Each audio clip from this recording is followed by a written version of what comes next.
Have you ever tried to relax only to discover that the harder you try, the more tense you become? Or if you've ever had insomnia, you realize that trying to get to sleep is the very thing causing the insomnia. Lucid dreaming works the same way.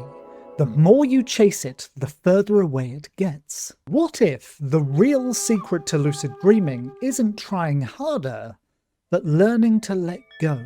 This is the paradox of effort, and when you understand it, lucid dreaming will become almost effortless. Okay, so I know this sounds counterintuitive because we've been taught that if we want something, we have to work really hard to get it. And in most areas of life, that's completely true. It's totally logical. If you want to get fit, if you want to get muscular, you head to the gym, you stay disciplined, and you keep lifting weights. But here's the problem. Lucid dreaming isn't something you can force through effort alone.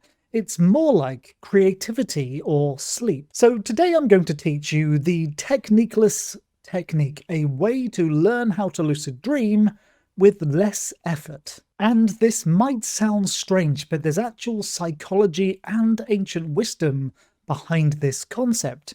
And when I stopped trying so hard to have lucid dreams, when I gave up lucid dreaming, I started to have more lucid dreams than ever. So let me tell you how. So you've almost certainly noticed this in other areas of your life. When you try really hard to do something, especially when you're focusing too much, it actually becomes harder. If you're lying in bed with insomnia trying to get to sleep and all you're thinking is, I really must go to sleep, then you never sleep. If you're feeling stressed or anxious and you tell yourself, I've got to calm down, suddenly all you can think about is just how stressed and anxious you are, which just exacerbates the entire problem. And if you try to forget something or not think about something, the very act of trying to not do it makes you do it. And this concept even applies to social situations. Oftentimes when you're trying to impress someone, what you actually do is come across as needy or desperate and they run away. And when you're trying to lucid dream, what happens? You start to overthink things, keep your mind overly active, and you just can't fall asleep and have the lucid dream. Many natural organic processes don't require more control or more effort on your behalf, but actually less. Think about having a scab. Let's say you've injured your arm and there's a big bloody scab there trying to heal. If you keep prodding it, if you keep picking at it, it's going to take twice as long to heal. But if you trust the process and you do the right things, such as keeping it clean and dry, it will heal with much less effort. Equally, if you're trying to make friends rather than nag someone or push them or demand their company, if you relax and just naturally flow with the conversation and be light-hearted about everything, you'll end up with a good friend rather than someone who thinks you're pushy and maybe a little bit creepy. There's actually a name for this in Taoist philosophy. It's called Wu Wei, or effortless action. Wu Wei is about aligning with the natural flow of things rather than trying to control them. It's the idea that sometimes the best way to achieve something is to not try to actively control it. Okay, so think about your breathing. You can control it, but normally it just happens naturally. And when you start micromanaging your breathing, it starts to feel unnatural. Lucid dreaming works the same way. The more naturally aware you are, the more lucid dreams you'll have.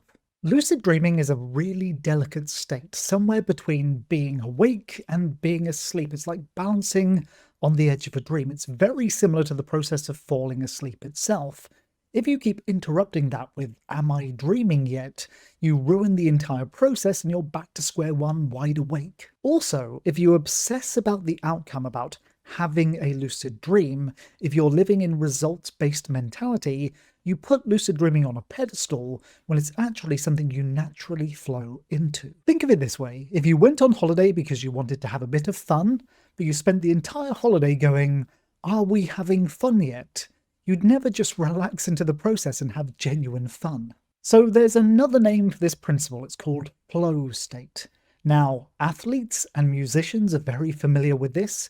They realize that when they're trying too hard, when they're focusing too hard, all of their training, all of their practice gets ruined. It's when they relax and trust the process that things go their way. And here's the thing with the flow state or Wu Wei. It's not about doing nothing. It's not about being lazy. It's about putting in the work where effort is required and then relaxing into the process, when it's not. So if lucid dreaming works best when you're not trying, when you're not pushing, how do you actually apply that? Well, that's where the Techniqueless technique steps in. Step 1, mindset shift. Stop trying. The first step is incredibly easy. If you're telling yourself, I need to lucid dream tonight, then you've already lost. Instead, shift your mindset. If it happens, it happens. If it doesn't, that's fine too. Something interesting will happen anyway. And ironically, when you stop chasing, your chances actually increase. Step 2, engage in passive observation as you fall into sleep. So instead of trying to force awareness, which is just like trying to force relaxation, a bit of a paradox, instead simply flow with what happens. Let your mind wander and enjoy observing the show. So as you're falling asleep, watch your thoughts passing by like clouds in the sky. And if something happens, if some hypnagogia pops up, don't get excited, just observe. Just be passive, be apathetic. The key here is non-interference. Don't grab onto thoughts, don't try to control anything, just observe. Step 3, use the forget to try method. Here's a trick. Before you go to bed at night, say to yourself, I don't care if I lucid dream tonight. It sounds counterproductive, but it works. This allows you to escape results-based mentality. It stops you putting lucid dreaming on a pedestal, and when you do that, you release the pressure on your mind, allowing yourself to relax into the process. This also takes the fangs away from that self-critical voice that you've all experienced. Am I doing it right? Am I lucid dreaming yet? You're rubbish at this. Those kinds of thoughts lose all their energy when you don't care about the result. And when you stop focusing on a single goal, having a lucid dream, noticing that you're dreaming, then you actually notice what's really going on. You lose your tunnel vision. And lucid dreaming is all about knowing what sleep is really like, what dreams are really like, not projecting your own expectations on what should happen. Step 4, cultivate lucid awareness throughout your life, but without effort. So instead of forcing reality checks in some artificial way, developed natural curiosity. Reality checks were never designed to be something you do to get a result. That's not the principle behind them.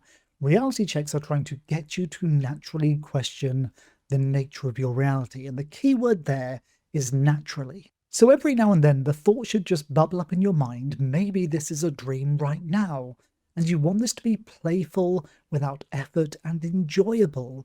Walk through life as if it's a big cosmic puzzle and you're the detective looking out for clues. And you can relax into this because you already have the tools to test whether you are dreaming with things such as the nose pinch test or the digital watch test. You essentially want to gamify reality checks, make them something that's fun to do rather than a chore. You don't want to think of reality checks as do this to get a result, because then you're putting in effort, then it's not enjoyable, and then when you miss one, you get angry at yourself. Here's a fun way to look at it when you're cultivating natural awareness. Reality checks can be performed on easy mode, or medium mode, or difficult mode. Easy mode is when you're just having a cup of tea and the thought bubbles up in your mind, maybe this is a dream. There were very few distractions, but you still remembered. Whereas difficult mode is when you're in the middle of an argument and suddenly you catch yourself and think, maybe I'm dreaming now. And obviously, moments of awareness during difficult mode are worth more than those caught in easy mode. And this way, you can kind of set yourself the task each morning to beat your score from the day before. Step 5. Let lucidity come to you. Here's the thing. You can't control when you're going to dream, and you also can't control when you're going to notice that you are dreaming. But there is one thing you can control, and that is how often your mind returns to the question, could this be a dream right now? And how much you enjoy that process. Make this fun. This isn't a chore that you have to do. This is a game you're playing with the universe, with your unconscious mind, with your own sentience. The correct conditions for a lucid dream will arrive in their own good time, and you have no control over that. Just in the same way that someone who flies a kite cannot choose when it's going to be a windy day. But if you approach this subject with a light heart, with a flow, with a preparedness and an enjoyment, you'll always be eager and ready to notice when those conditions arise. My cat Chicken loves playing with feathers and twigs he's brought in from the outside. He'll run around with them for hours on end, really enjoying the process. Why does he do that? Well, because nature has programmed him to enjoy that, so that when a real mouse comes along, he is always ready. That's what lucid dream techniques and practices are for you. They are a fun, playful way to exercise your skills in awareness, observation, and metacognition. And when the right conditions for a lucid dream come along completely out of your control, you'll be ready. Step 6. Go with the flow. When a lucid dream does occur, don't try to control everything. Don't try to immediately be a god. That's just like a beginner kite flyer who's got their first windy day trying to do crazy stunts. First, flow with the dream. Learn to be aware within the dream. This is like the beginner kite flyer, just learning what the wind feels like against the kite. This will give you longer lucid dreams, it will build your confidence, and set the foundations for you being a true lucid dreamer. All experienced lucid dreamers eventually transition to the Techniqueless technique because that is the true way to lucid dream. It is the enjoyable, fun, natural flow of consciousness. It works because instead of forcing, you are observing, learning, and adapting. And because it's ridiculously fun and enjoyable. This is an amazing cosmic game of spot the difference, one that you should be playing. And if you want to hone your skills for playing this game, click the subscribe button and try watching one of the videos on the screen right now. I'll see you there.